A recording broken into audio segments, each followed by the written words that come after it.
هذا وقد تظاهر العشرات من أنصار جماعات إسلامية في السودان احتجاجا على زيارة السيسي إلى الخرطوم، وانتشرت دوريات الشرطة في المنطقة دون حدوث اشتباكات، وردد المشاركون الهتافات المناهضة للسيسي وزيارته، ورفع البعض منهم شارات رابعة العدوية وصور الرئيس محمد مرسي.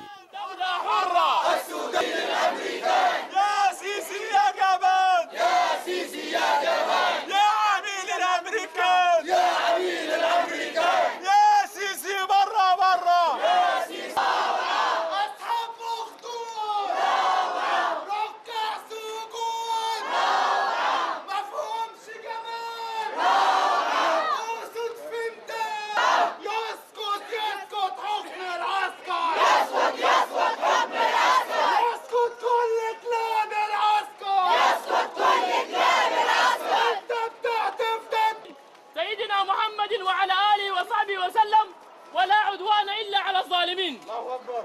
هذا اليوم نجتمع فيه